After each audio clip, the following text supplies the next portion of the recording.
Today I wanted to make a little video talking about the Honda real-time four-wheel drive and real-time all-wheel drive systems for these cars.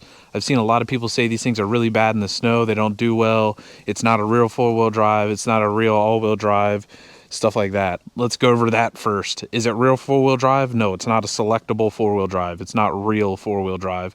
It doesn't really spin both front wheels and both rear wheels at the same time. The all-wheel drive stuff, is it consistent all-wheel drive, all four wheels get power? No, it's not.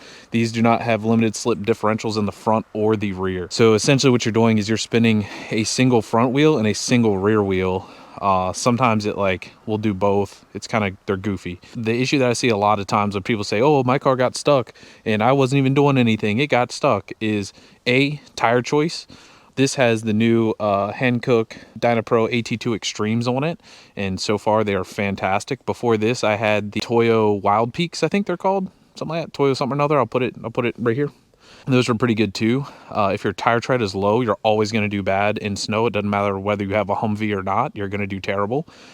Something to keep in mind is that these are Hondas. They're not Humvees, right? They're not going to do fantastic anywhere. They do everything good. They don't do anything great.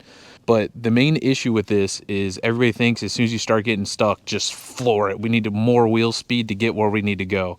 And that is the polar opposite of what you need to do in one of these. So the way that this all-wheel drive system works is as soon as the front spins, there's something called a viscous coupler that is built into the rear differential. And it has a bunch of clutch packs in it. So what it does is as soon as it sees slip from the drive shaft compared to the rear speed, it'll lock those clutch packs.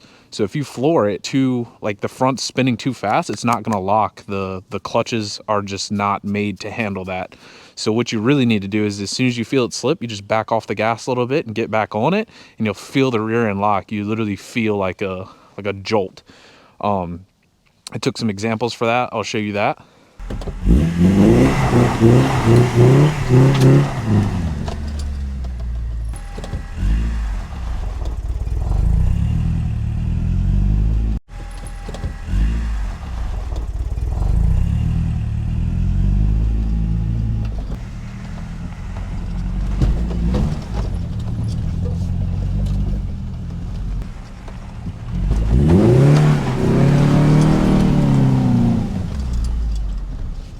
So that's the driving differences between the flooring it and not flooring it techniques. The older Civics, like the Civic Wagons, were a real-time four-wheel drive system. A lot of those now are used for drag racing applications. They work really well, and people with those the viscous couplers in those are out of the rear differentials. So the rear differentials are a lot stronger than these, and people build those viscous couplers and all that stuff to make them lock harder, and there's all kinds of stuff that you can do with that. With these, I'm not really sure. I know you can put like a limited slip differential in the front and rear, and this thing will probably go anywhere you need it to go realistically. Here's some differences between flooring the all-wheel drive system in a Civic Wagon and going slow using the granny gear. Keep in mind, my Civic Wagon is also like a show car. It's on summer tires. It's not made for any of this. The wagon is also real-time four-wheel drive. I got the snow off of it, as you can see, but I just put the snow around it because I didn't plan on moving it. But now that we're doing this, I'm going to try to move it and see if it'll come out of here.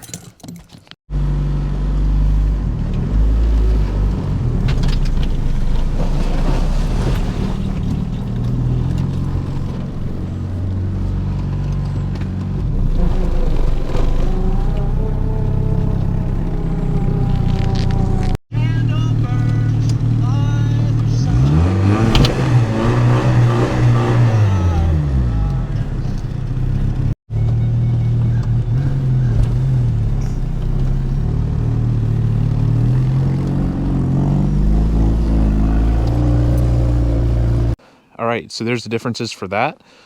Keep in mind, my driveway, which is right here, is basically a sheet of ice at this point, and I've gotten in and out of here no problems. I know the snow's really low right now. It's been almost a week since it snowed, but we got like a foot of snow.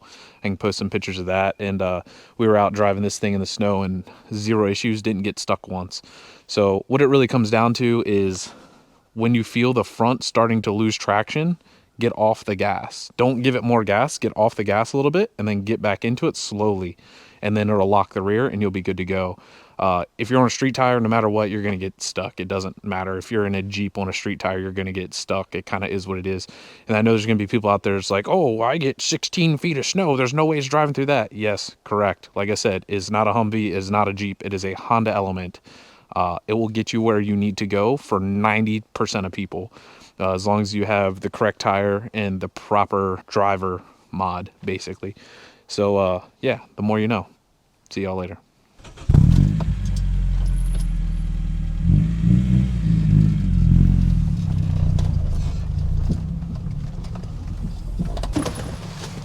Drive out, just drive back, just so I can get my camera.